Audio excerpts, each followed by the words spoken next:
आदिनाथ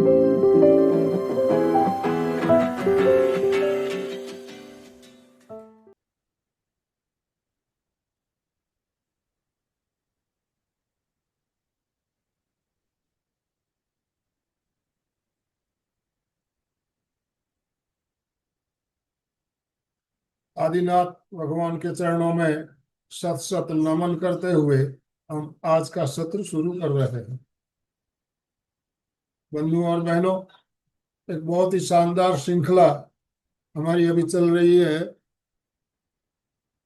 भक्तांबर अनुष्ठान भक्तांबर अनुष्ठान की श्रृंखला आज तीसरा दिन। पिछले 2 दिनों में हमने 20 श्लोक तक हमने भक्तांबर के श्लोकों का अर्थ और भावार्थ के बारे में जानते हुए भक्तांबर की आराधना की। आज हम आगे चलेंगे, तो मैं ज्यादा समय लेना नहीं चाहूंगा। हमारे साथ सुनीता जी और उनकी पूरी टीम हमारे साथ जुड़ चुकी है। यस, मैं सुनीता जी आपसे निवेदन करना चाहूंगा, आप आज का सत्र शुरू करें और आप सभी से निवेदन, दोनों हाथ ऊपर करते हुए ओम आराम के साथ सुनीता जी और उनकी टीम का स्वागत करेंगे। Yes, over to you Sunita ji. Thank you. प्रणाम अंकल। इच्छा कारणम संधि से भगवान, इच्छा कारणम संधि से भगवान, इच्छा कारणम संधि से भगवान। हे तीर्थंकर परमात्मा आदिनाथ प्रभु, आचार्य मानतुंग आचार्य भगवान, 24 तीर्थंकर परमात्मा, मेरे आराध्य गुरु हस्ती के चरणों में कोटि शिवंदन, कोटि शिवंदन, कोटि शिवंदन। आप सबकी आज्ञा, कृपा, आशीर्वाद और मार्गदर्शन से हम भक्तांबर की महिमा का स्वाध्याय करने जा रहे हैं। हमें आज्ञा, अनुमति और मार्गदर्शन प्रदान करें। इच्छम, इच्छम, इच्छम। जय जिनेन्द्र सभी को। आप सभी भक्तांबर जी की साधना में हम सबके सहयोगी बन रहे हैं, हम एक दूसरे के लिए, इसलिए हम सभी की अनुमोदना करते हैं। और जैसी कि भक्तांबर जी की महिमा आपने विगत 2 दिनों में सुनी, समझी और हमने बांटने का प्रयास किया। अभी हम तीसरे दिन की ओर प्रस्थान कर रहे हैं। आप सबका सहयोग हमारा आत्मबल बढ़ाता है और भक्तांबर जी की महिमा जब सामूहिक रूप से की जाती है तो भक्ति के काव्य में, प्रेम रस में हम सभी का मैत्री भी बढ़ जाता है। इसी मंगल भावना से के आप सभी का अनुमोदन करती हूँ, धन्यवाद करती हूँ कि हम सब सामूहिक रूप से ये पुण्य अर्जन कर रहे हैं, जिससे कि पापों की निर्जरा तो होगी ही होगी, लेकिन पुण्य अर्जन होने से सभी के जीवन में सुख, शांति, समृद्धि और आत्मिक विश्वास और शांति में उन्नति होगी, ऐसी मंगल भावना करते हैं। परसों हमने 1 से 20 श्लोक तक हमारी यात्रा पहुंची है। हम 1 से 20 तक श्लोक एक बार उच्चारण करते हैं। सभी लोग स्क्रीन पे आप देखते हुए, शब्दों को ध्यान में रखते हुए आप गुनगुनाने का प्रयास कीजिएगा। अंजलि जी। बोले आदिनाथ भगवान की जय, मानतुंगाचार्य जी की जय। ताम्र प्रणत मौलिमणि प्रभाणामुद्योतकं दलित पापतमो वितानम् सम्यक् प्रणम्य जिनपादयुगं युगादा बालम्बनं भवजले पततां जनानाम् यः संस्तुताः सकलवाङ्मय तत्त्वबोधाद्भुतबुद्धिपटुभिः सुरलोकनाथैः श्रुतैः जगद्दितैः चित्तहरैरुदारैः स्तुषे किलाहमपि तं प्रथमं जिनेन्द्रम् बुद्ध्या विनापि विबुधार्चितपादपीठ स्तुतुं समुद्यतमतिर्विगतत्रपोः बालं विहाय जलसंसिक्तमिन्दुबिम्बमन्याकरिष्यति जनाः सहसा गृहीतुम् वक्तुं गुणान् गुणसमुद्रशशाङ्ककान्तान् कस्ते क्षमासुरगुरुप्रतिमोऽपि बुद्ध्या कल्पान्तकालपवनोत्तनकृचक्रं कुवातरीतुमलमम्बुनिधिं भुजाभ्याम्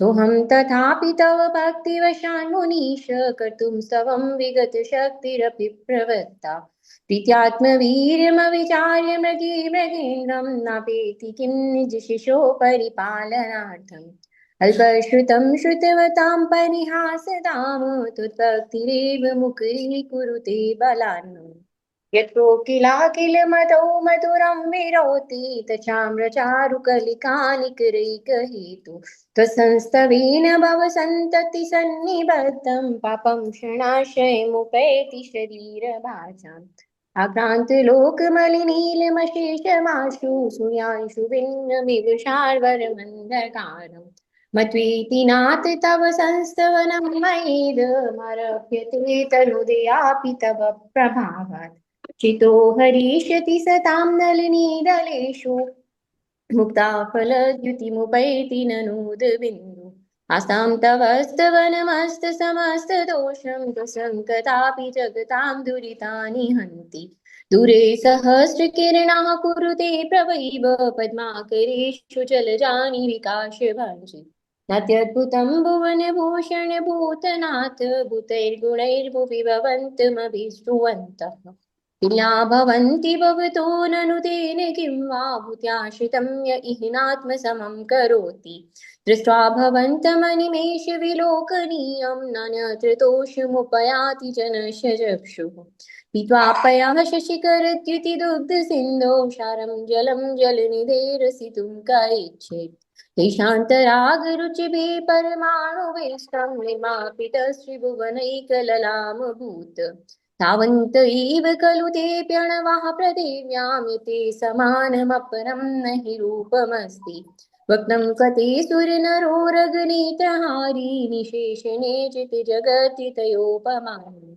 बिम्बं कलङ्कमलिनं कनिशाकरश यद्वासरे भवति पाण्डुपलाशकल्पम् सम्पूर्णमण्डलशशाङ्ककलाकलाप शुभ्रागुणास्त्रिभुवनं तव लङ्घयन्ति ये संश्रितास्ति जगदीश्वरनाथ मे समकसानिवारयति सञ्चरतो यथेष्टम् चित्रं किमत्र यदि तेति दशाङ्गनावेणितं मनागपि मनो न विकारमार्गम् कल्पान्तकालमरुताचलिताचलेन किं मन्दराद्रिशिखिरं चलितं कदाचित् निधूमवर्तिरपवर्जिततैलपूरा कृष्णं जगत्त्रयमिदं प्रकटीकरोषि गम्यो न जातु मरुतां चलिताचलानां दीपो परस्वमशिनाथ जगत्प्रकाश नस्तं कदाचिदुपयासि न राहुगम्य स्वसीकरोषि सहसा युगपच्यकन्ति नाम्बोदरोदरनिरुद्ध महाप्रभाव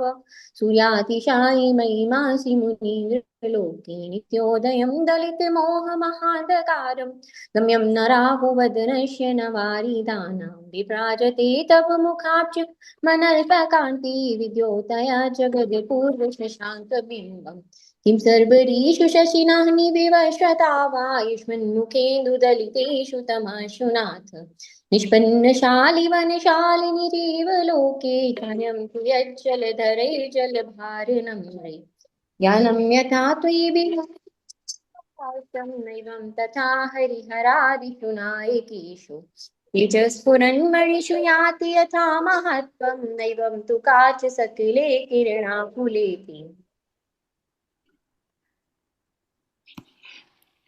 बहुत सुंदर। आज हम पुनः एक बार रिकैप कर लेते हैं फर्स्ट श्लोक से कि फर्स्ट श्लोक हमें क्या कहने जा रहा था। फर्स्ट श्लोक में समर्पण की भावना कही गई, जैसे कि हम सभी के मन वचन काया से समर्पण होगा, विचारों से समर्पण होगा तो भक्ति प्रकट होगी। सेकंड श्लोक में चाहे कितना भी कुछ भी ज्ञान हो, लेकिन भक्ति और प्रेम वश किया हुआ ज्ञान, गुणगान किया हुआ हमारी भक्ति को अटूट बना देती है। तीसरे श्लोक में एक बालक की भांति भक्ति, अगर हमको कुछ और नहीं आए, हम बालक की तरह भक्ति कर लें, आए या नहीं आए, लेकिन भाव है हमें भक्ति करने के, तो भी हमारी भक्ति प्रेमवश प्रकट होती है। चौथे श्लोक में कितनी भी आपदाएं आ जाएं, मन की, विचारों की, शरीर की कोई भी विपदा आ जाए, लेकिन जब परमात्मा का आलंबन ले लेते हैं, उनके भक्ति का आलंबन ले लेते हैं, तो कोई बाधा टिक भी नहीं सकती। पांचवें श्लोक में प्रेमवश, कुछ भी नहीं आता, न पता है न कुछ पता है कहाँ जाना कैसे जाना, लेकिन प्रेमवश अगर भावना हो जाती है भक्ति करने की, तो वो भक्ति कहीं और पहुंचा देती है, जहां हमारा लक्ष्य होता है और आत्मबल में वृद्धि कर देती है। 6 नंबर श्लोक कि हमको ज्ञान है या ना है, लेकिन जब प्रेमवश भक्ति फूटती है तो वो कुछ भी नहीं देखती है कि लोग क्या कहेंगे। बस अपने भक्तिवश होकर वो अपने आप को उजागर कर लेती है। उस समय उसे नहीं पता कि मेरी बुद्धि कैसी है, लेकिन अल्पबुद्धि होकर भी वो अग्रसर हो जाता है।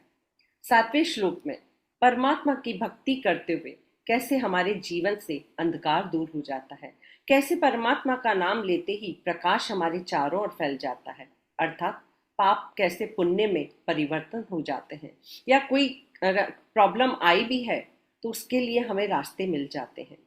8 नंबर श्लोक जहां पर यही कहा गया है, चाहे कितने ही जन्मों के पाप हो, कोई भी प्रॉब्लम हो, लेकिन परमात्मा का सहारा लेने से, उनकी भक्ति करने से, उनके नाम स्मरण करने से, उनकी कथा करने से, उनके स्तवन करने से हमारे जीवन में परिवर्तन अवश्य हो जाता है। 9 नंबर श्लोक में एक सूर्य की किरण से कमल खिल सकता है। परमात्मा की भक्ति से हमारे जीवन के सभी कमल खिल सकते हैं, पूरे प्रकाशमय हो सकते हैं, पूरा अंधकार दूर हो सकता है। 10 श्लोक में भगवान सबको अपने से ऊपर पहुंचाने में लगे रहते हैं, और उसी प्रकार से हमारे भी भाव रहें कि हमारे संत सेवक जो भी रहें, हम सबकी अच्छी भावना रखें। चाहे वह हमसे उच्च और बढ़ जाए, उसका प्रमोशन हो जाए, तो भी हमें खुशी होनी चाहिए कि हाँ, हम माध्यम बने हैं। 11 नंबर श्लोक में जिस प्रकार हमारे जीवन में पानी खारा होता है, मीठा होता है, कोई भी सिचुएशन होती है, भटक के जब परमात्मा के चरण में आ जाते हैं और जब परमात्मा को निहार लेते हैं, एकटक होकर उनकी ओर दृष्टि चली जाती है, फिर कुछ भी अच्छा नहीं लगता है। उसी प्रकार खारा पानी किसे अच्छा लगेगा, उसी प्रकार से परमात्मा के प्रति श्रद्धा उमड़ती है। 12वें नंबर श्लोक में 12वें में परमात्मा के गुणों का वर्णन किया गया है कि संसार में जितने परमाणु थे उससे परमात्मा बन पाए। अगर और परमाणु होते तो और आदिनाथ आ जाते। उसी प्रकार से हम भी अपने जीवन में परमात्मा के गुणों को स्वीकार करें। अवगुण भी है तो वो गुणों में परिवर्तन हो जाएगा। परमात्मा के जितने शुभ उद्गल है, परमाणु हैं, हम उनका भक्ति से, नाम से, स्मरण करने से अपने अंदर प्रवाहित होता हुआ देख सकते हैं, हमारे अंदर परिवर्तन होता हुआ देख सकते हैं। 13वें नंबर श्लोक में भी परमात्मा की महिमा बताई गई है कि जहां नजर टिक जाती है फिर कुछ और नहीं चाहती है। जब तृप्त हो जाते हैं तो कुछ भी अच्छा नहीं लगता है। उसी प्रकार जो परमात्मा की शरण में पहुंच जाता है उसे और कुछ की आवश्यकता ही नहीं होती है, वह तृप्त हो जाता है। 14वें नंबर श्लोक में परमात्मा की इतनी ऊर्जा रहती है, जो उनके आभा मंडल में आ जाता है, जो उनकी भक्ति से जुड़ जाता है, वो कहीं पर भी किसी भी कार्य के लिए तत्परता दिखा सकता है। उसमें कहीं से कोई रोका नहीं जा सकता। क्यों? परमात्मा का प्रकाश, परमात्मा का ज्ञान, परमात्मा के प्रति विश्वास उसके साथ होता है, तो कहीं वह अटक भी नहीं सकता। 15वें श्लोक में एक दिव्यांगना जो अप्सरा है, वो परमात्मा के सामने आती है, प्रलोभन देती है, लेकिन परमात्मा दिखते नहीं है। उसी प्रकार हमारे विचारों में अगर परमात्मा के प्रति श्रद्धा होगी, विश्वास होगा, समर्पण होगा, कितनी भी बाधाएं आ जाए, डगमगा जाए, लेकिन हमारे विश्वास को वो तोड़ नहीं सकती है। क्या हमारा अपना विश्वास ऐसा ही है? परमात्मा को कितने प्रलोभन दिए हैं, लेकिन परमात्मा मात्र क्षणिक मात्र भी हिले नहीं, डुले नहीं। सुमेरु पर्वत को कोई हिला सकता है क्या? उसी प्रकार हमारी श्रद्धा कितनी अटूट होनी चाहिए, ये 15वें श्लोक में बताई गई है। 16 नंबर श्लोक में दीपक और बाती का दीपक हम सबने देखा है, वो कभी बुझ भी जाता है। कभी बाती नहीं हुई तो दीपक नहीं बन सकता, कभी दीपक बाती है तो घी नहीं है तो दीपक जल नहीं सकता है। लेकिन परमात्मा का प्रकाश का दीपक कभी बुझ ही नहीं सकता है। चाहे कितने भी तूफान जीवन में आ जाए, अगर परमात्मा का नाम स्मरण कर रहे हैं, भक्ति कर रहे हैं, स्तवन कर रहे हैं, तो हमारे जीवन में अंधकार आ ही नहीं सकता, क्योंकि हमारे साथ परमात्मा का प्रकाश हर पल, हर क्षण हम महसूस कर सकते हैं। 17वें नंबर श्लोक में जिस प्रकार सूर्य को ग्रहण लग सकता है और अंधेरा हो सकता है, कभी सूर्य बादल में छिप सकता है, लेकिन परमात्मा का प्रकाश कहीं भी नहीं छिप सकता है। हमारे ज्ञान के उजाले को वो और अधिक बढ़ा देता है, हमारे ज्ञान को और अधिक बढ़ा देता है, जिससे हमारी अज्ञानता दूर होकर हम प्रकाश की ओर अग्रसर करते हैं। उसी प्रकार चंद्रमा शीतलता देता है। परमात्मा भी शीतल है, लेकिन चंद्रमा को भी ग्रहण लग जाता है। लेकिन हमारे परमात्मा की शीतलता में, सौम्यता में कोई ग्रहण लग ही नहीं सकता। उनकी शीतलता और सौम्यता को देखते हम अपने अंदर शांति का अनुभव कर सकते हैं। परमात्मा की भक्ति करते हुए शांतिमय हो सकते हैं, प्रेममय हो सकते हैं। 19वें नंबर श्लोक में, कितनी भी बाधाएं आ जाएं, कैसी भी परिस्थितियां आ जाएं, लेकिन हमारा विश्वास है तो हमें कोई डिगा नहीं सकता। बस ऐसा समर्पण चाहिए हमारा। 20वें नंबर श्लोक में, कितनी भी भक्ति कर लें आप, सब दरबार में हम जा जाके आ जाएं, लेकिन जब परमात्मा की शरण में आ जाते हैं तो हमारा विश्वास, श्रद्धा, समर्पण, भक्ति हमें परमात्मा से जोड़ देती है और फिर कहीं और जाने की आवश्यकता ही नहीं होती है। क्या हम अपने आप को सबको देखें कि क्या हमारी भक्ति ऐसी ही है? क्या हम मानतुंग आचार्य नहीं बन सकते हैं?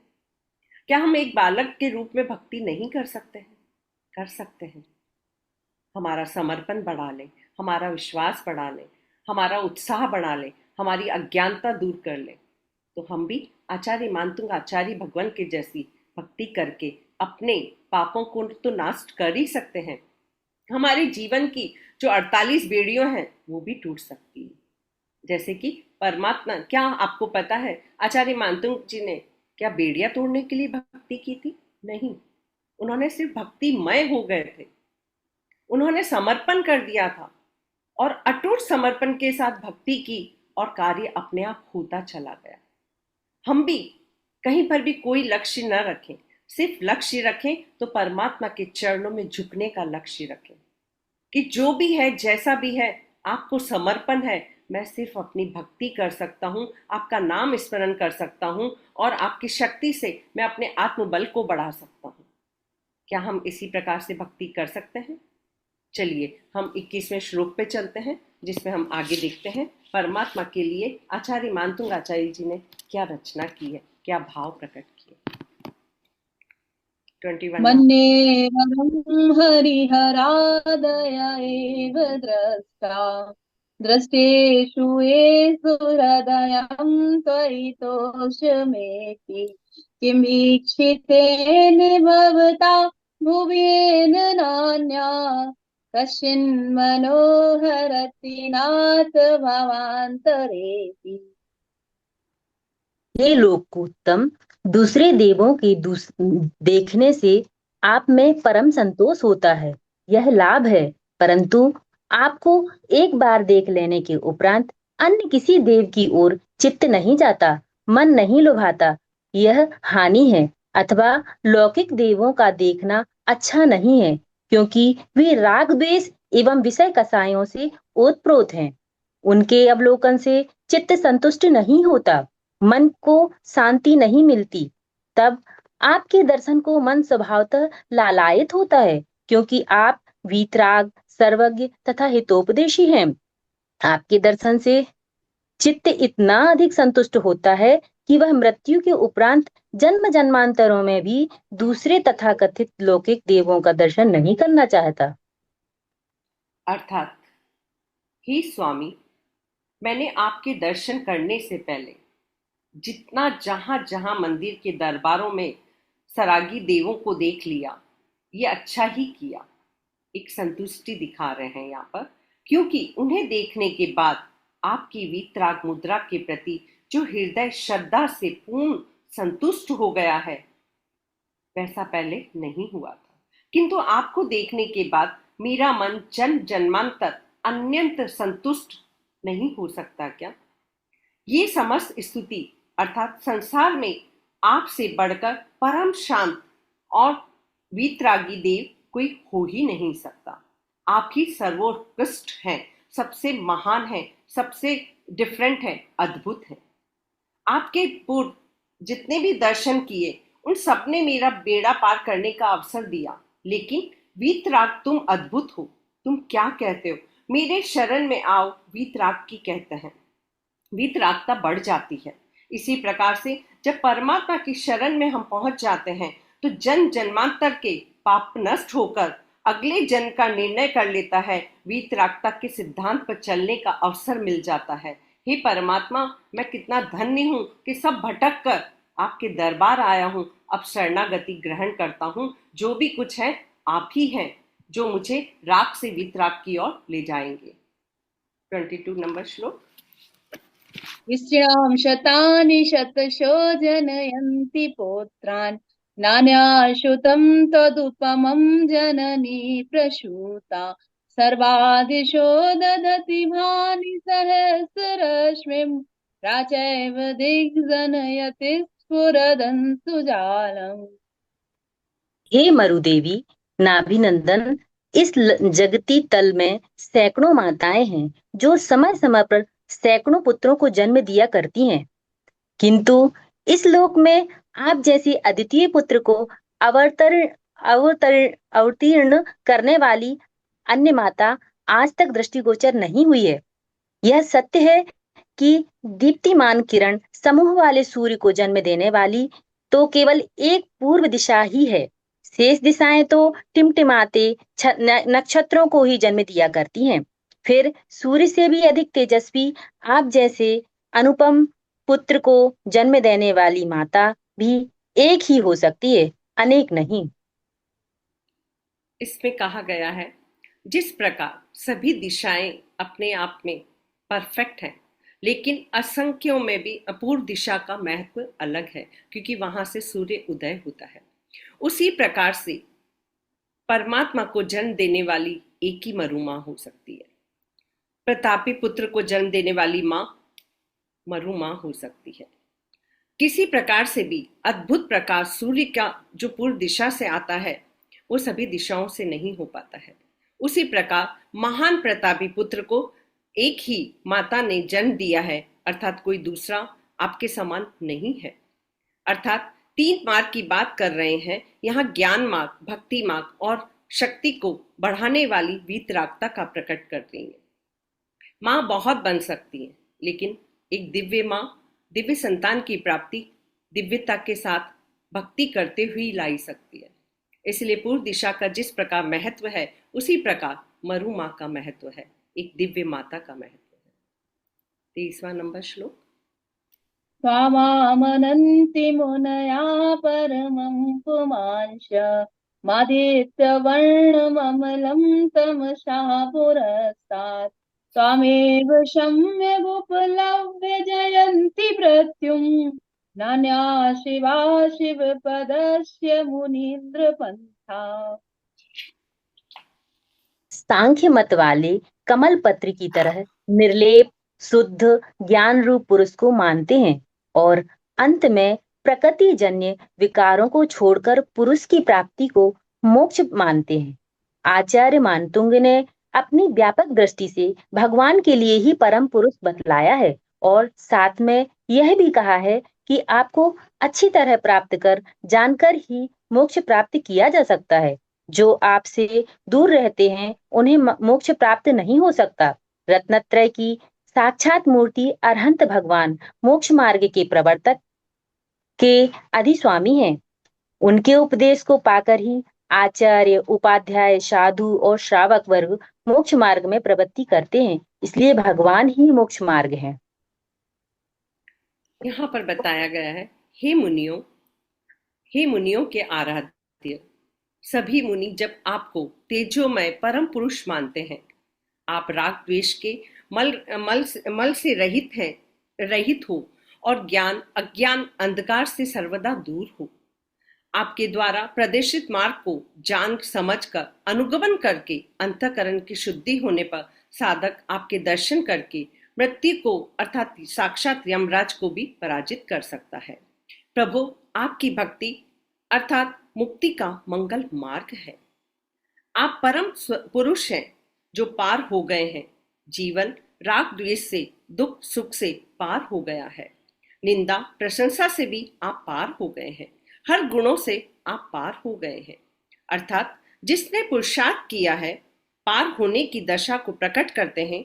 समझकर न तारीफ पर खुश होते हैं, न किसी की निंदा पर दुखी होते हैं।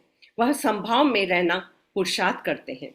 जैसे सूर्य जैसा वर्ण है, सूर्य की आभा अर्थात सफेद लाइट एक गुण के में अनेक गुण है। अमल, आप में कोई भी मलिनता नहीं है। अंधकार तो नष्ट हो ही गया है, आपको सम्यक रूप से उपलब्ध किया है, मृत्यु पर विजय प्राप्त कर सकते हैं। अर्थात जो भी अगर हमारी विजय प्राप्त करनी है, किसकी? हमारी ज्ञान की, हमारे विकारों पर, तो परमात्मा की शरण ले लें, परमात्मा के चरणों में झुक जाएं, परमात्मा के चरणों का आलंबन ले लें, उनके नाम को स्मरण करें, तो मृत्यु भी पराजित हो सकती है। क्या कोई और कार्य और भक्ति हमें मृत्यु से पराजित कर सकती है? नहीं। सिर्फ परमात्मा की भक्ति करते हुए अगर हमारे भाव उज्जवल प्रकाश की ओर अग्रसर हो जाते हैं, हमारा आत्मबल बढ़ जाता है, तो कोई भी मृत्यु को हरा सकता है। ये सब आता है प्रभु के प्रति समर्पण पर। 24 नंबर। त्वमव्ययं विभुमचिन्त्यमशङ्कमाद्यं ब्रह्माणमीश्वरमनन्तमनङ्गकेतुं योगीश्वरं विगतयोगमनेकमेकं ज्ञानस्वरूपममलं प्रवदन्ति सन्तः। भगवान, आपकी आत्मा का कभी नाश नहीं होता, इसलिए सत्पुरुष आपको अव्यय अविनाशी कहते हैं। आपका ज्ञान तीनों लोकों में फैला हुआ है, इसलिए आपको विभु व्यापक कहते हैं। आपके स्वरूप का कोई चिंतन नहीं कर सकता, इसलिए आपको अचिंत्य चिंतन के अयोग्य कहते हैं। आपके गुणों की संख्या नहीं है, इसलिए आपको असंख्य गणना रहित कहते हैं। आप युग के आदि में हुए अथवा 24 तीर्थंकर में आदि हैं, इसलिए आपको आदि प्रथम कहते हैं। आप सब कर्मों से रहित हैं अथवा अनंत गुणों से बड़े हुए हैं, इसलिए आपको ब्रह्मा कहते हैं। आप कृतकृत्य हैं, इसलिए आपको ईश्वर कहते हैं। आप सामान्य स्वरूप की अपेक्षा अंत रहित हैं, इसलिए आपको अनंत कहते हैं। आप काम को नष्ट करने के लिए केतु ग्रह की तरह हैं, इसलिए आपको अनंग केतु कहते हैं। आप योगियों मुनियों के स्वामी हैं, इसलिए आपको योगीश्वर कहते हैं। आप योग ध्यान वगैरह को जानने वाले हैं, इसलिए आपको विदित योग कहते हैं। आप पर्यायों की अपेक्षा अनेक रूप हैं, इसलिए आपको अनेक कहते हैं। आप सामान्य स्वरूप की अपेक्षा एक हैं, इसलिए आपको एक कहते हैं। आप केवल ज्ञान रूप हैं, इसलिए आपको ज्ञान स्वरूप कहते हैं, तथा आप कर्ममल से रहित हैं, इसलिए आपको अमल कहते हैं। हम परमात्मा को, एक ही परमात्मा को अनेकों शब्दों से, अनोखे अनेक नामों से हम परमात्मा की भक्ति करते हैं। सब गुण परमात्मा के अंदर है, कोई और के किसी के पास जाने की जरूरत ही नहीं, क्योंकि हमारे परमात्मा ही भगवान संसार के संत पुरुष आपको ही व्यय रहित, अविनाशी, ऐश्वर्य से सुशोभित, कल्पातीत मानते हैं। असंख्य ब्रह्मा, ईश्वर, अनंत, अनंग, केतु, योगीश्वर, योग विशारद, विशेषज्ञ, अनेक एक, अद्वितीय, ज्ञान स्वरूप और कर्ममल रहित, निर्मल आदि नामों से संबोधन करते हैं, क्योंकि सब कुछ हम आप में ही देखते हैं, कहीं और जाने की आवश्यकता ही नहीं। 25 नंबर।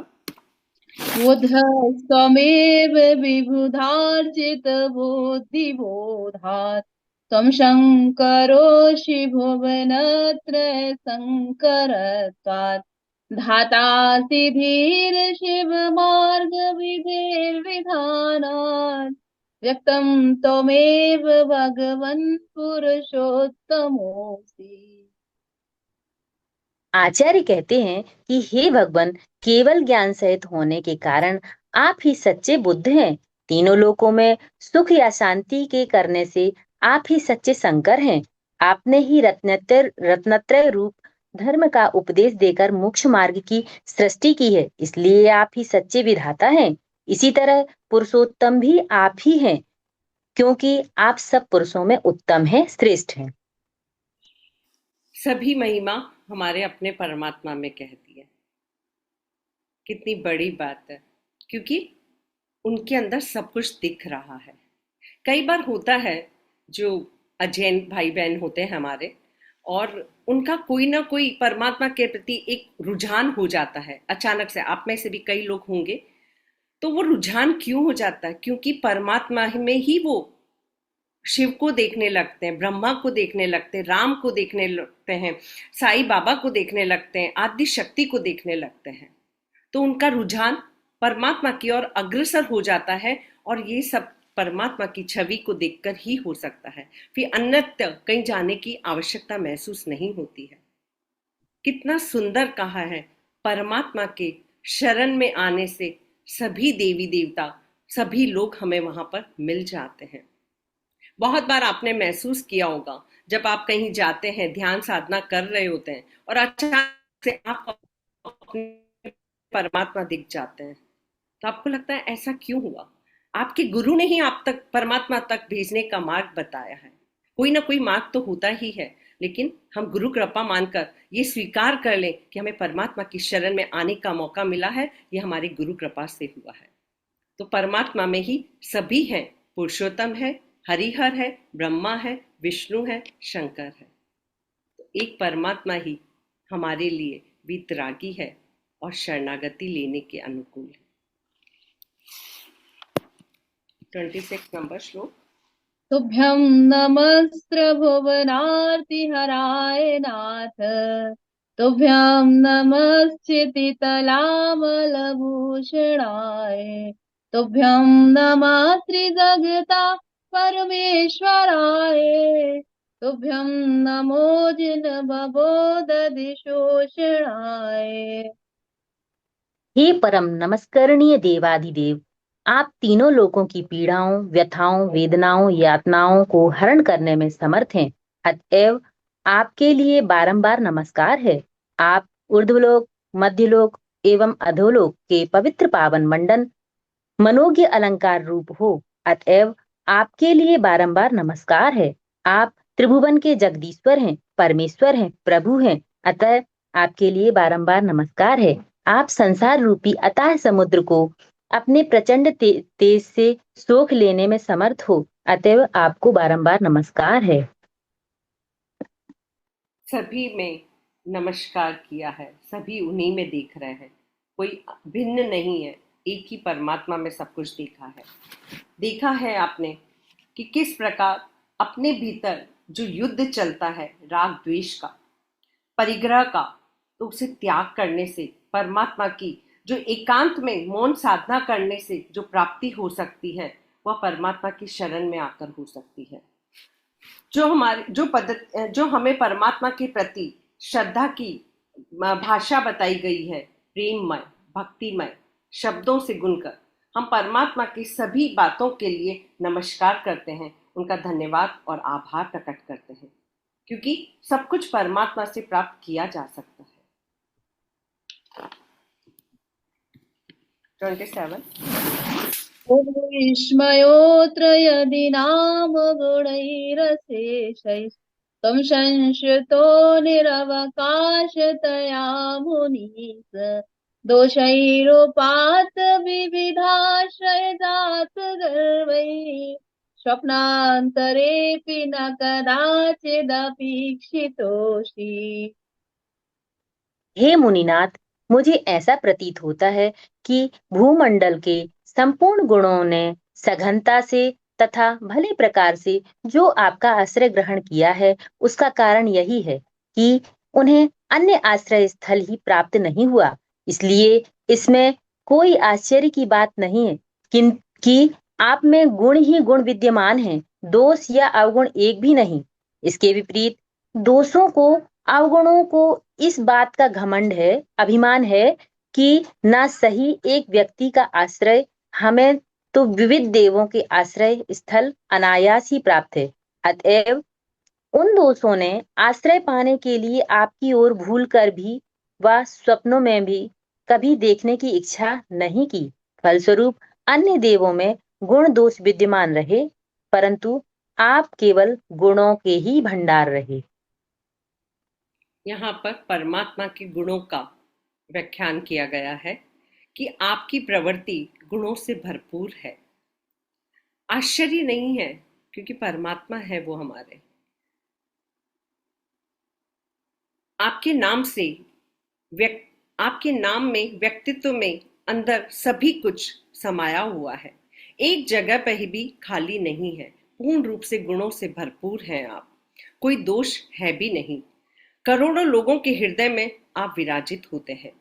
जिसके हृदय में भगवान आकर विराज गए, उनके हृदय के पास कोई दोष आ ही नहीं सकता। सभी परिश्रम से क्षमा धारण कर सकते हैं, तो मैं क्यों नहीं कर सकता हूँ? समर्पणता कि परमात्मा, अगर मैं आपके चरणों में आ जाऊं तो कोई दोष तो टिक ही नहीं सकता। कितना विश्वास है, अटूट विश्वास है।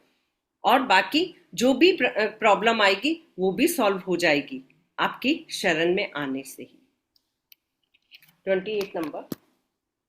उच्चैरशोक तरुसंश्रितमुन्मयूख मा भाति रूपममलं भवतो नितान्तम् स्पष्टोल्लसत्किरणमस्ततमोवितानम् बिम्बं रवेर्विपयोधर पार्श्ववर्ती। हे विगत शोक रूपाधिपते, जिस भांति सूर्य का प्रतिबिंब अपनी किरणों को स्पष्ट रूप से ऊपर फेंकता हुआ श्यामल सघन बादलों के बीच में शोभायमान होता है, उसी भांति आपकी पावन दिव्य देह भी अपनी दैदीप्यमान रश्मियों को ऊपर की ओर बिखेरती हुई हरित अशोक वृक्ष के नीचे शोभा को प्राप्त हो रही है। इस श्लोक में अशोक वृक्ष के नीचे स्थित तीर्थंकर भगवंत के प्रथम प्रातिहार का वर्णन अलंकारित शैली में किया गया है। कितना सुंदर है। उच्चैर शोक तरु संशितम उन्मयूख, कि जो कल्प वृक्ष के नीचे आ जाए उसके जीवन में शोक कैसे रह सकता है। ऊंचे वृक्ष के नीचे भगवान आप बैठते हैं। समर सरन की रचना में भगवान ऊंचे आश्रय में बैठते हैं। आप शोक रहित अवस्था में होते हैं, और जो आपके शरण में आते हैं, जो अशोक वृक्ष के नीचे आ जाते हैं, वो शोक रहित हो जाते हैं। भगवान आपके जीवन में हर प्रसंग इतने स्वीकार भाव से भरा है कि शोक रहित दशा को प्राप्त किया जा सकता है। सम्यक भाग से आपने स्वीकार किया है, आपका गुण बन गया है। आपकी शोभा भगवान आपकी गाई जाती है, स्वीकार की जाती है, भाव से हमारे अंतर मन में परिवर्तन लेकर आती है। अर्थात कहने का तात्पर्य यह है कि परमात्मा की शरण में आने से कोई शोक रह ही नहीं सकता। हम विजयी हो सकते हैं। कोई भावनाओं में उथल पुथल हो ही नहीं सकता। हमारा मन शांत और पवित्र हो सकता है। उसी प्रकार से हम परमात्मा के समूह शरण में जिस प्रकार सभी पशु पक्षी एक जगह आकर बैठ जाते हैं, क्यों? क्योंकि परमात्मा की शरण में आने से उनमें द्वेष की भावना रहती ही नहीं। उसी प्रकार हमारे विचारों में जो उथल पुथल है, वो आपकी शरण में आने से निश्चित ही वो दूर हो जाते हैं। 29।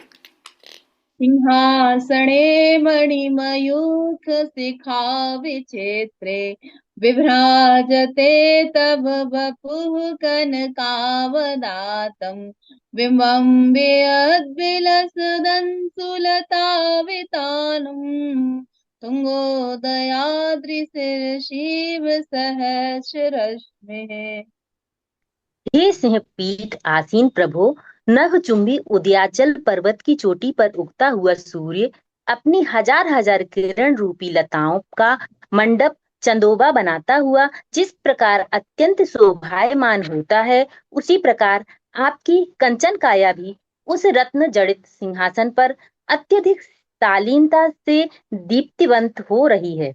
जो जड़े हुए मणियों की किरणों के अग्रभाग से विदित रंगों से चित्र विचित्र है। इस श्लोक में दूसरे सिंहासन नाम के प्रातिहार्य का वर्णन है। यहाँ पर कहा गया है, हे तीर्थापति, रत्नों की क्रांति के समूह द्वारा जो चित्र विचित्र सिंहासन पर आप विराजमान है, स्वर्ण का है, उज्जवल है, आपका शरीर स्थित है, जो आकाश में दिव्यमान किरणों का लताओं का मंडप जैसा दिखाई देता है। अर्थात सिंहासन, सिंह की प्रवृत्ति वाला, लेकिन आप अहिंसक हैं। भगवान आप हिंसा की प्रवृत्ति से ऊपर आ चुके हैं और अहिंसा की और प्रवृत्ति में आगे बढ़ चुके हैं। आप अहिंसा परमो धर्म के सिद्धांत में आकर बैठे हैं, अर्थात प्रेम पूर्वक रहना और जीवों के प्रति प्रेम का भाव रहता है। आप में हिंसा को ही जीत लिया है, अर्थात आप अहिंसक हैं। प्रेम और जागरण के साथ जीना है। प्रेम के सिंहासन पर बैठ के आप विभिन्न विभिन्न कार्य करते हैं। केवल प्रेम के अधीन होकर कार्य किए जा सकते हैं। परिणति प्रेम की हो सकती है। प्रेम के कारण आप आज तक पूज्य हैं। आपको प्रेम के कारण ही पूजनीय माने जाते हैं। आपके सामने झुकना ही प्रेम के कारण झुकते हैं।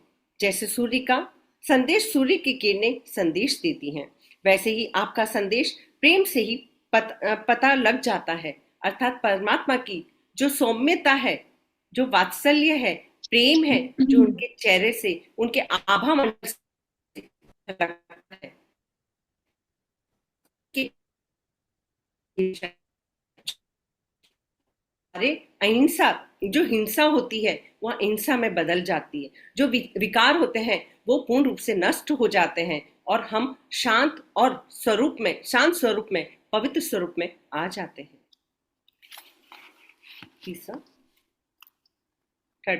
तीसवा श्लोक। पुन्नावदात चल चामर चारु शोभम विभ्राजते तव वपुः कलधौत्तकान्तम् उद्यक्ष शांग सुचिनिर्धरवारिधार मुच्यस्तटं सुरगिरेरेव शातकाम्बम्।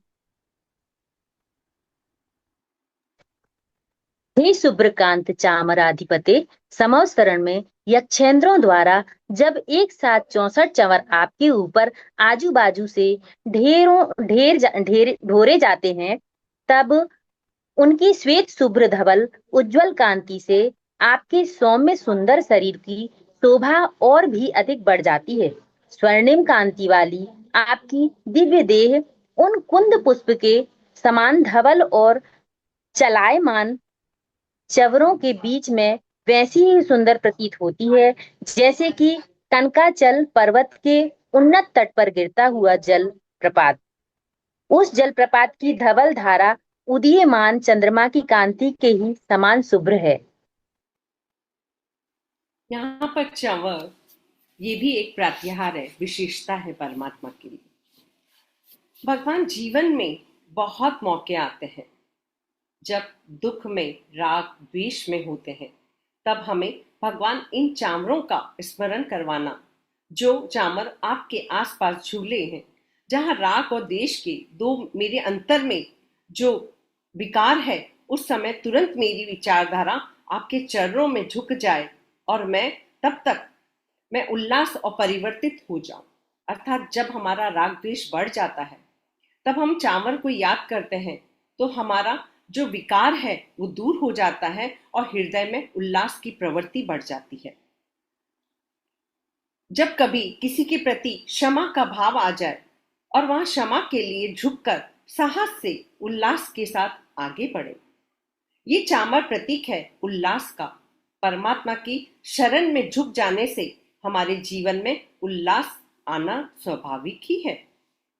जैसे राग द्वेष में आपके चरणों में झुकते ही मान, माया, क्रोध, लोभ सब कुछ दूर हो जाता है, उसी प्रकार से जो आपकी शरण में आ जाता है वो अवगुणों से दूर होकर सद्गुणों की ओर प्रवृत्त हो जाता है। जहां तहां राग द्वेष हो, वहां पर चंवर को याद करते हुए हम अपनी वीतरागता की ओर अपनी मंजिल को बढ़ा सकते हैं। अपने राग द्वेष को परमात्मा की शरण में छोड़कर आगे बढ़ सकते हैं। हमारे जीवन में वीतरागता से उल्लास की प्रवृत्ति बढ़ जाती है, जिससे हमारे पुण्य में का अर्जन हो जाता है और हमारी भक्ति में 4 चांद लग जाते हैं। 31 ले लेते हैं हम, फिर उसके बाद एक्सपीरियंस। छत्रत्रयं तव विभाति शशांक कांत मुच्यस्ततं स्थगित भानुकर प्रतापम् मुक्ता फल प्रकर जाल बिभ्रत शोभम प्रख्यापयत् त्रिजगतः परमेश्वरत्वम्। हे छत्र त्रयाधिपते, आपके शीर्ष पर 3 छत्र क्रमशः एक के ऊपर एक छोटे बड़े लटके हुए शोभा दे रहे हैं। इनकी कांति चंद्रमा के समान सुंदर है। छत्र त्रयों के चारों ओर जो मणि मुक्तामय झालरें बुनी हुई हैं, उनसे उनकी शोभा और भी अधिक बढ़ गई है। वे तीनों छत्र सूर्य की प्रखर किरणों से उत्पन्न आतप को रोकते हुए मानो इस तथ्य की प्रसिद्धि कर रहे हैं कि आप तीनों लोकों के परमेश्वर छत्रपति सम्राट प्रभु हैं। इस श्लोक में चौथे छत्र प्रातिहार का वर्णन है। हे प्रभु, चंद्रमा का दृश्य मनोहर उज्जवल आपके मस्तक पर ऊंचे एक दूसरे के ऊपर धारण किए हुए हैं। सूर्य की किरणों के प्रभाव को अब आह्लादित करने वाले मोती के जो मोती हैं वो भी सुशोभित हो रहे हैं। यहाँ पर 3 छत्र भगवान आपके जीवन में शोक रहित हैं, हिंसा नहीं है और ज्ञान दर्शन चैत्र का प्रतीक है ये 3 छत्र। मैं भी अपने स्वयं तरह की यात्रा आगे तो जा रहा हूं, तो मेरे जीवन में भी कसायों से जो कसाय भरे हुए हैं वह भी दूर हो जाए। आपके सम्यक ज्ञान दर्शन चैत्र की छत्र छाया में आने से मेरे दिमाग में शांति की अनुभूति हो जाए। क्रोध द्वेष मेरी ओर से बाहर निकल के मेरी रक्षा होती है। जिस प्रकार से जब मैं आपकी छत्र छाया में आ जाता हूँ, हमारे भीतर में आए हुए विकार दूर हो जाते हैं और हम विशुद्ध हो जाते हैं, पूर्ण रूप से पवित्र हो जाते हैं, शुद्ध हो जाते हैं। ज्ञान दर्शन चैत्र के छत्र आपके सिर पर सतत खड़े हैं। ज्ञान दर्शन चैत्र आपके भीतर भी है। यही आपकी मुक्ति का फल है, आपने चखा है। यही आपकी शोभा है, इसलिए आप तीनों लोक के प्रख्यात हैं। ज्ञान दर्शन चैत्र से आप युक्त हैं। एक श्लोक और लेकर फिर हम कुछ अनुभव शेयर करेंगे। यहाँ पर गंभीर तार रव पूरित दिग्विभाग त्रैलोक लोक शुभ संगम भूति दक्षा सद्धर्म राज जय घोषण घोष काशन हे दुन्दुभिर्ध्वनति ते यशः प्रवादी। हे दुंदुभि स्वन, आप अपने गंभीर स्पष्ट और मधुर निनाद से जिसने समस्त दिग्मंडल के वातावरण को गुंजायमान कर दिया है तथा जिसकी ध्वनि को सुनने के लिए तीनों लोकों के प्राणी एकत्र हो रहे हैं, ऐसा सत्समागम कराने वाला नगाड़ा आकाश में उच्च स्वर से बज रहा है, मानो वह इस तथ्य की घोषणा करता है, हुआ यशोगान कर रहा है कि समीचीन जैन धर्म की जय हो और उसके प्रवर्तक तीर्थंकर देवों की जय जयकार हो। यह देव दुंदुभि नामक 5वां प्रातिहार्य है। सामान्य भाषा में जो भी शब्दों का प्रयोग करते हैं, सुनते हैं, बोलते हैं, वह गंध स्वर कहलाते हैं। और गंभीर स्वर अपनी आत्मा की अनुभूति करने के लिए और बोला जाता है, ये उनका स्वर गंभीर स्वर कहलाता है। कर्णावश दूसरों को अभिव्यक्त करते हैं। इंद्र इसलिए दुंदुभि बजाते हैं। वो कहना चाहते हैं कि भगवान अपनी आत्मा से जुड़ने के बाद वो हम सबको कुछ बताना चाहते हैं। ये बताने के लिए दुंदुभि बजाते हैं। जो वाणी आकाश के साथ जुड़ गई है और वो वाणी अब निकल रही है, तो वो वाणी अब कैसी है? गंभीर वाणी है। जो जिसका तार अपनी आत्मा की अनुभूति से तार जुड़ा हुआ है, वह सब बोलने के लिए उनकी वाणी में मग्न हो जाता है। उनका आश्रय अलग होता है, लेकिन वाणी की मिठास अलग होगी। उसकी सौम्यता सबको एक जैसी महसूस होगी, चाहे वह अलग अलग भाषा को समझने वाले हो। लेकिन जब परमात्मा की वाणी होती है वो सबके लिए समान रूप से होती है, और हमारे शब्दों में हम किस प्रकार से उस वाणी को ग्रहण करते हैं यह हमारे अंदर होता है। मेरा जीवन कैसा हो, मेरी वाणी गंभीर सौम्यता से भरी हो। आकाश के एक अंश को साथ जुड़ा होना पक्षियों की बालक जैसी मिठास है। ये तीनों लोग के कल्याण करने में निपुण है। शुद्ध अशुद्ध शुभ भय हर जगह सत धर्म का लक्ष्य रखकर कार्य होता है। अर्थात यहाँ पर सभी लोगों को जिस रूप में भी आप समझना चाहते हैं, भगवान एक शब्द बोलते हैं, लेकिन हम अपनी अपनी भाषा के अनुसार, अपने अपने विचारों के अनुसार अपने अंदर ग्रहण करते हैं। तो ग्रहणता यहाँ बढ़ जाती है। एक दुंदुबी बजा के इंद्र सबको आमंत्रित करते हैं कि परमात्मा की देशना होने वाली है, सभी लोग एकत्र हो जाओ, परमात्मा की आत्मा से जुड़ जाओ, परमात्मा के औरा में आकर अपने आप को शुद्ध बना लो। ये मंगल भाव करते हैं। हमारे 32 श्लोक संपन्न होते हैं।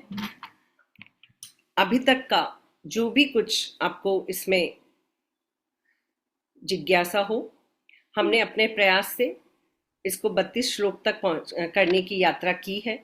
जाने अनजाने में हमारे द्वारा शब्दों में कोई भी अपशब्द कहने में आया हो तो मन वचन काया से मिच्छामि दुक्कडम मिच्छामि दुक्कडम मिच्छामि दुक्कडम।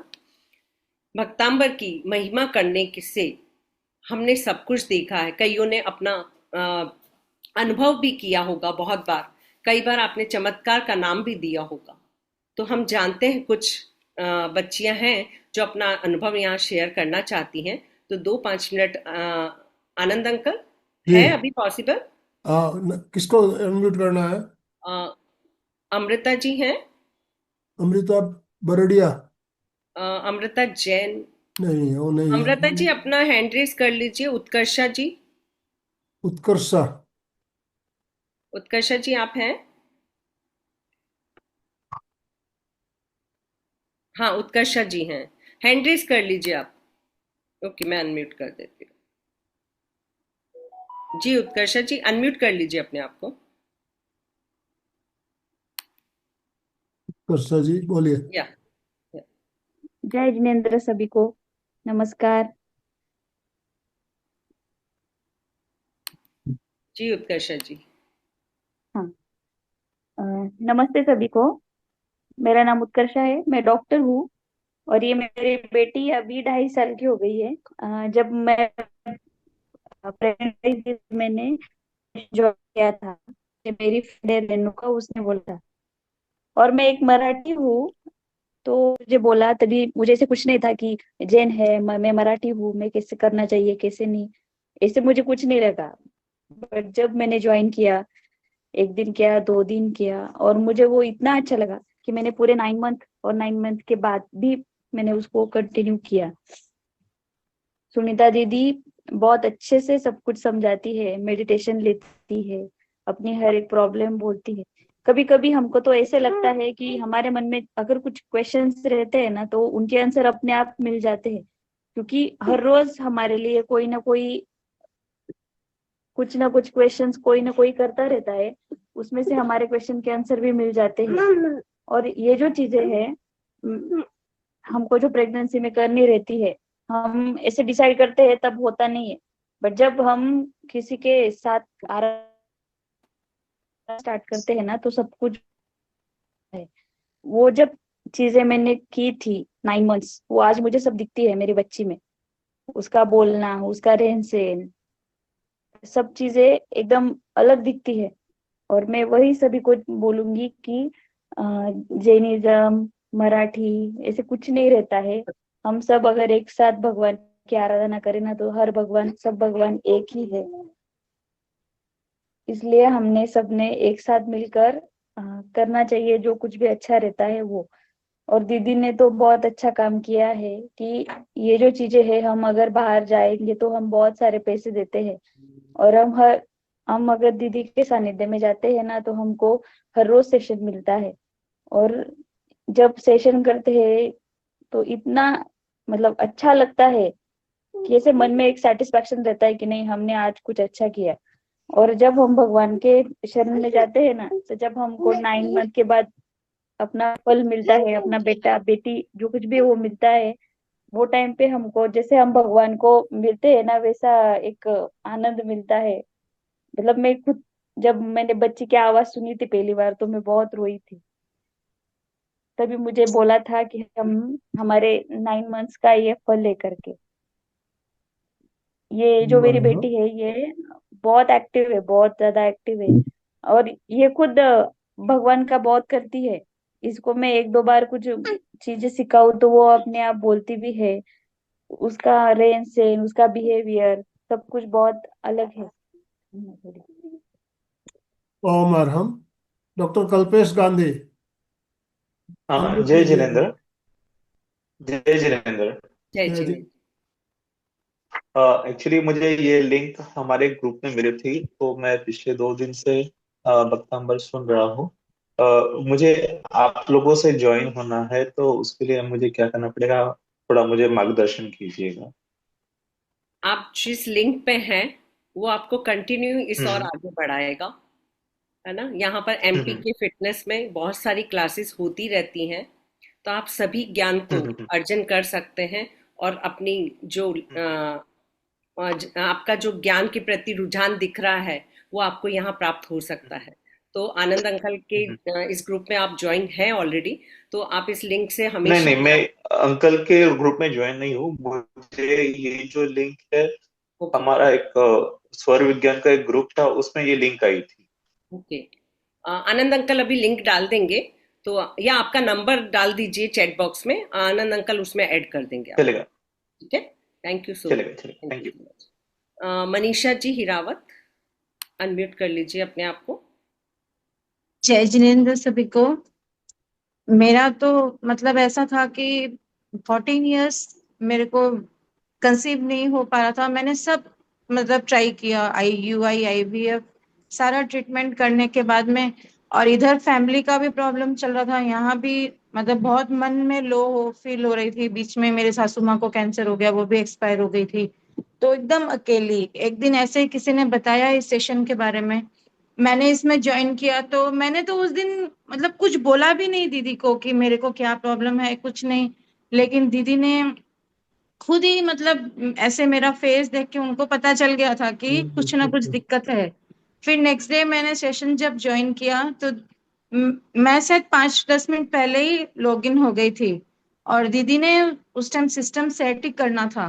फिर दीदी अचानक से उसमें आके मुझे पूछा कि कल मैंने सबके सामने आपको पूछा नहीं, लेकिन आज मैं आपको पूछ रही हूँ कि आपको क्या दिक्कत है ये। फिर सब बातें हुई और हुई, साधना शुरू हुई। 3 महीने में मेरे कंसीव हो गया, और 14 इयर्स बाद मेरे को लड़का हुआ। और उसके बाद भी बहुत मतलब दीदी को हर टाइम, दीदी हम लोग का फेस देख के समझ जाती थी कि हम लोग को क्या दिक्कत आ रही है, क्या हो रहा है, क्या नहीं। और सब हेल्प करना और करना, वो सब तो दीदी को अभी तक भी मतलब दीदी की आवाज, दीदी की बातें मतलब कान में चलती रहती है हम लोग के।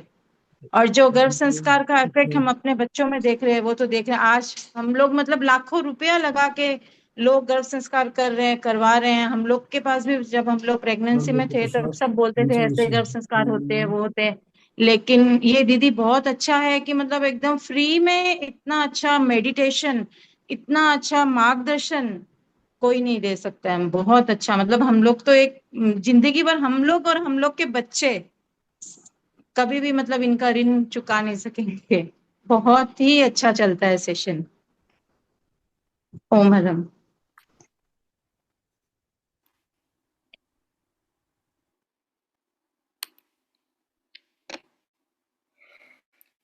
मैं एक ही शब्द कहना चाहूंगी कि यहाँ पर जितनी भी बच्चियां का अनुभव शेयर, मेरा कोई रोल नहीं है, कि जो श्रद्धा है, विश्वास है, सम है, परमात्मा के प्रति, अपने नन्हे शिशु के प्रति जो प्रेम है, वो ही यहाँ काम कर पाता है। मैं सिर्फ एक माध्यम बनती हूँ, लेकिन इनकी ऊर्जा, मैं इनका अनुमोदना करती हूँ कई बार कि ये लोग कैसी साधना करते हैं कि परमात्मा के चरणों में उनको शरण जगह मिल जाती है। और कहने को ये कहते हैं कि क्वेश्चन आता है, भी आता है, लेकिन कहते हैं ना, जब परमात्मा से आप जुड़ जाते हो तो वो सब कुछ जानता है, हम तो एक माध्यम बनते हैं। तो मैं इन सभी बहनों की बहुत अनुमोदना करती हूँ कि जो इतने प्यार से, यहाँ पर भी कुछ क्षण में ही इनको बोला गया कि आपको आकर ये कार्य करना है। सबने, किसी ने कोई ये वर्ड नहीं कि हम नहीं कर सकते, बस स्माइल के साथ जी दीदी। तो इनका समर्पण दिखता है, प्यार दिखता है, वात्सल्य दिखता है, करुणा दिखती है, तो फिर कौन नहीं इनके प्रेमवश हो जाता है। परमात्मा हो सकते हैं तो हम तो परमात्मा के अंश हैं। तो बस इन सबका प्यार ये कार्य करवा रहा है पिछले 4-5 साल से, और आप सबका प्यार भी यहाँ तक पहुँचाया है।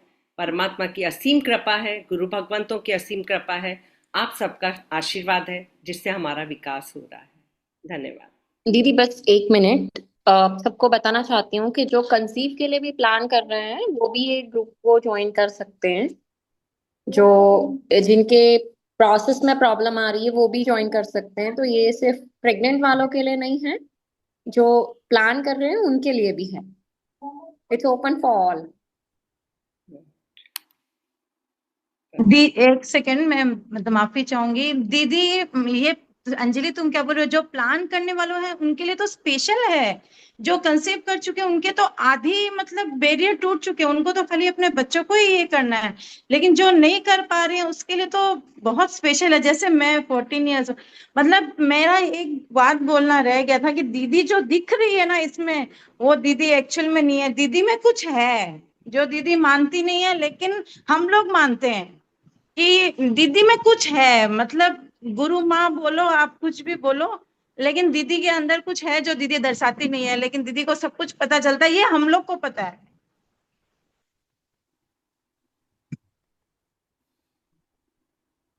ओम अरहम। बहुत ही सुंदर अनुभव अभी हम सुन रहे थे।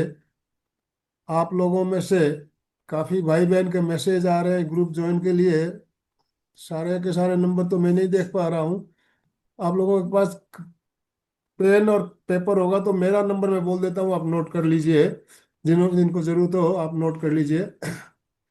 इस नंबर पे आप संपर्क करेंगे, आपको लिंक भेज दी जाएगी ग्रुप में। और जो हमारा शनिवार से भी एक दीदी का 3 दिन का एक कार्यक्रम होने वाला है, उसकी जानकारी भी हमने ग्रुप में दी है। बहुत ही अच्छा कार्यक्रम होने वाला है 3 दिन का। सुनीता जी, 1 मिनट में आप थोड़ा सा बता दीजिए प्लीज। जी हाँ, जी आनंद अंकल। जो 3 मेडिटेशन होने वाले हैं, कहीं ना कहीं हमारे जन्मों के कुछ ना कुछ कर्म बाकी रह जाते हैं, कईयों से कनेक्शन टूटना बाकी रह जाता है, जिसकी वजह से हम उसे आगे तक लेकर चलते जाते हैं। तो वो कॉर्ड कनेक्शन का एक मेडिटेशन है। और साथ में हमारे जो बड़े बुजुर्ग हैं, जो आज इस दुनिया में नहीं है, लेकिन कहीं ना कहीं उनके प्रति जो भावनाएं हमको अब महसूस हो रही है कि काश ऐसा होता, काश ऐसा होता। तो बस उन्हीं सभी से क्षमा याचना का और उनसे ब्लेसिंग्स लेने का जो मेडिटेशन होने जा रहा है, वो 19, 20, 21 को हो रहा है। आप सबके लिए वो स्पेशली अंकल ने नाइट का टाइम रखा है, जिससे सब लोग उसको जुड़ सकें। उसका एक छोटा सा डोनेशन है जो एनर्जी एक्सचेंज का है। आप एक साथ 10 लोग भी उस मेडिटेशन को एक ही घर में बैठ के कर सकते हैं, लेकिन अपने भावों से अगर डोनेशन करेंगे तो वो डोनेशन का भाव भी आपके अंदर आएगा, और वो कार्य जरूर होना चाहिए एनर्जी एक्सचेंज का। तो आनंद अंकल की वजह से 19, 20, 21 आपको वो मेडिटेशन मिलने जा रहा है, सामूहिक रूप से मिलने जा रहा है। तो मैं आनंद अंकल की अनुमोदना करती हूँ कि वो आप सबके लिए इतना सोचते हैं, भाव रखते हैं, तभी ये पॉसिबल हो सकता है। बहुत ही बहुत बहुत धन्यवाद। अभी मेरा नंबर मैं बोलता हूँ, आपके पास कागज कलम आपने निकाल लिया होगा। 9373471831। 9373471831। एक बार विपॉस रिपीट कीजिए ना। 9373471831। इस नंबर पे आप संपर्क कर सकते हैं जी। ये जो नाइट में मेडिटेशन होने वाला है, उसका डोनेशन कहाँ देना है उसमें जानकारी और मिल उसको जाएगी ज्वाइन ग्रुप में। कैसे? ग्रुप में जानकारी दी गई है, ग्रुप में ऐड कर लेंगे आपको। तो उसमें पूरी जानकारी दी गई हुई है। अभी 2 दिन टाइम है, आप मैं संपर्क कीजिए, आपको ग्रुप की लिंक मिल जाएगी, ग्रुप ज्वाइन कर लीजिएगा। ओम अरहम। तो सुनीता जी समापन की ओर चले। जी जी आनंद अंकल। आप सभी भाई बहनों का बहुत बहुत धन्यवाद, बहुत बहुत आभार। आपने अपने अमूल्य समय में से समय निकाल कर हमारे साथ जुड़े और इतना लाभ लिया। और सुनीता जी और उनकी पूरी टीम का बहुत बहुत धन्यवाद, बहुत बहुत आभार। Thank you very much Sunita ji, बहुत बहुत आभार।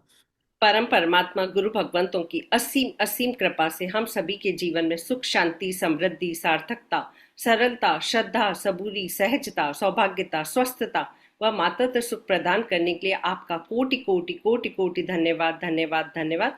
हम सभी हंसते रहें, हंसाते रहें, मुस्कुराते रहें। इसी मंगल कामना के साथ सभी को जय जिनेन्द्र, जय जिनेन्द्र, जय जिनेन्द्र, जय जिनेन्द्र। ओम आराम, ओम आराम। आदिनाथ प्रभु के चरणों में सत सत नमन करते हुए आज का सेशन हम ही एंड कर रहे हैं। ओम अरहम, ओम अरहम।